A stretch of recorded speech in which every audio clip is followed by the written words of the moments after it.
Assalamualaikum warahmatullahi wabarakatuh. Apa kabar anak-anak Miss semua? Semoga dalam keadaan sehat selalu. Ya, tidak letih-letihnya Miss selalu mengingatkan kepada kalian untuk selalu menjaga kebersihan dan kesehatan agar kita semua terhindar dari virus penyakit.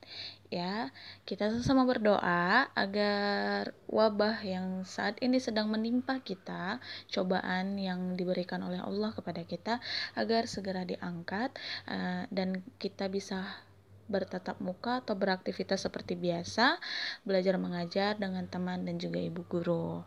Ya, dan pada pagi hari ini kita akan belajar bahasa Indonesia. Nah, kemarin kita sudah di pertemuan-pertemuan sebelumnya kita sudah membahas materi tentang mencermati petunjuk dari teks formulir pendaftaran kartu anggota. Lalu kita juga sudah membahas bagaimana cara mengisi formulir pengiriman uang sesuai petunjuk yang diberikan secara tertulis ya. Nah, untuk pagi ini kita masuk ke materi baru, yaitu mengisi formulir atau daftar riwayat hidup yang dibacakan secara lisan. Nah, sebelum kita masuk ke latihan mengisi formulir yang dibacakan secara lisan, ayo kita bahas terlebih dahulu apa sih yang dimaksud dengan daftar riwayat hidup. Ada yang familiar tidak dengan daftar riwayat hidup atau pernah melihatnya? Mungkin keluarga kita pernah membuat daftar riwayat hidup dan kita melihatnya secara tidak sengaja. Jika iya, nah tanpa kamu sadari kamu telah melihat daftar riwayat hidup ataupun yang disebut dengan kurikulum vitae yang dikenal sekarang dengan CV.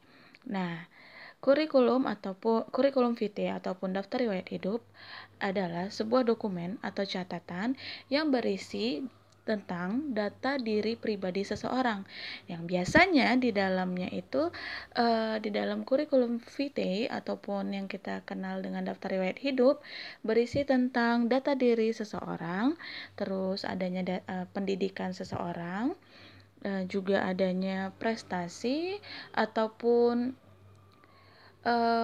penghargaan dan kegiatan yang ia dapat selama masa hidupnya itu tercantum di daftar riwayat hidup, atau juga bisa berisi tambahan-tambahan lainnya seperti pengalaman bekerja dan lain-lain ya. Nah, contoh di bawah ini termasuk daftar riwayat hidup.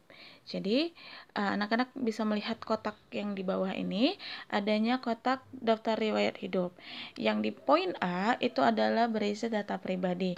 Adanya nama, terus tempat tanggal lahir, umur, agama, alamat, dan hobi. Itu berisi data pribadi. Jadi kamu isi sesuai dengan data diri kamu.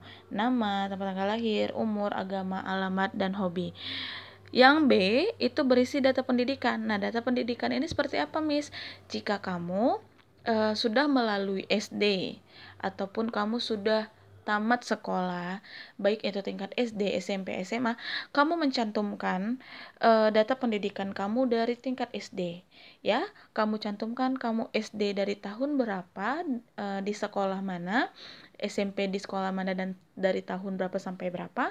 Juga pun begitu dengan SMA. Dan jika kamu sudah melakukan pendidikan lebih seperti kamu kuliah untuk S1, S2, S3, bahkan profesor, cantumkan semua data pendidikan kamu di daftar riwayat hidup. Sampai dari pendidikan awal kamu sampai pendidikan terakhir kamu. Begitu. Nah, lalu yang di poin C adalah prestasi. Nah, prestasi ini apa hal yang kamu dapatkan, suatu penghargaan semasa hidup kamu. Mungkin kamu dulu pernah mengikuti ajang olimpiade, fisika, matematika, dan lain-lain, atau kamu prestasi sebagai atlet dan lain-lain, bisa kan kamu cantumkan sebagai referensi tambahan di daftar riwayat hidup. Begitu. Nah, di kotak ini hanya gambaran secara general ataupun secara garis besar saja tentang daftar riwayat hidup. Nah, daftar riwayat hidup biasanya diperlukan saat kamu dewasa, jika kamu saat kita itu dihadapi oleh situasi wawancara pekerjaan. Jadi daftar riwayat hidup ini diperlukan di saat kamu ingin melamar pekerjaan di sebuah perusahaan, ya. Gunanya daftar riwayat hidup ini kamu lampirkan supaya perusahaan mengetahui tentang jati diri kamu, mengenal kamu melalui daftar riwayat hidup ini. Begitu. Dan dalam wawancara tersebut tentunya kita akan ditanya serta menjelaskan diri sendiri berdasarkan daftar riwayat hidup yang telah kita buat. Jadi sinkron tidak nih daftar riwayat yang kamu buat dengan yang kamu ceritakan. Biasa wawancara bakal ditanya beberapa hal seperti itu. Nah, ini kurang lebih gambaran kalau kamu nanti ketika dewasa, saat kamu ingin melamar pekerjaan, dan dalam kita melamar pekerjaan, itu pastinya kalian harus memenuhi beberapa persyaratannya termasuk melampirkan yaitu daftar riwayat hidup selain surat lamaran, ya.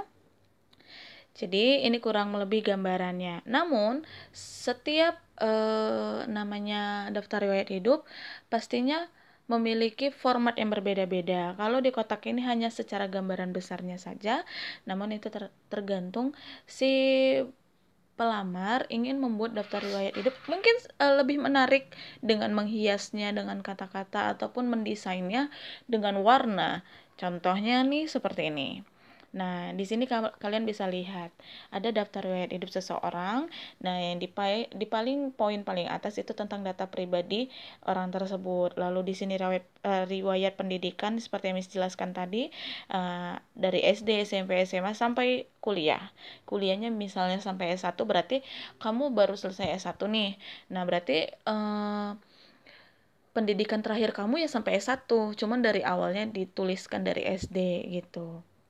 Lalu, jika kamu nih pernah ada pengalaman kerja di sebuah perusahaan-perusahaan lain, nah kamu juga cantumkan di pengalaman akademik gini, kamu bisa cantumkan kamu pernah bekerja di sini, terus kamu pernah bekerja di sini ya, dan juga prestasi-prestasi itu seperti kamu pernah jadi ketua OSIS, kamu pernah jadi seperti contoh daftar riwayat ini wakil presiden BEM, atau kalau di perkuliahan itu badan eksekutif mahasiswa, jadi memang ada organisasinya lagi seperti OSIS di universitas ini. Nah, begitu jika kamu memiliki prestasi kamu cantumkan gitu. Nah, ini untuk format yang berbeda-beda agar lebih menarik kamu bisa mendesainnya seperti ini, lalu seperti ini. Jadi tergantung selera kamu bagaimana, ya. Nah, jadi Miss harap anak-anak Miss paham ya bagaimana cara mengisi daftar riwayat hidup. Nah, daftar riwayat hidup adalah dokumen atau catatan diri, gambaran diri pribadi seseorang yang biasanya berisi data pribadi, pendidikan, pengalaman, terus juga prestasi dan lain-lain sesuai kualifikasi yang dibutuhkan. Oke? Sekian dulu materi hari ini. Jika ada yang tidak dimengerti, bisa langsung bertanya di kolom komentar ataupun bisa WA Japrimis ya. Oke, assalamualaikum warahmatullahi wabarakatuh.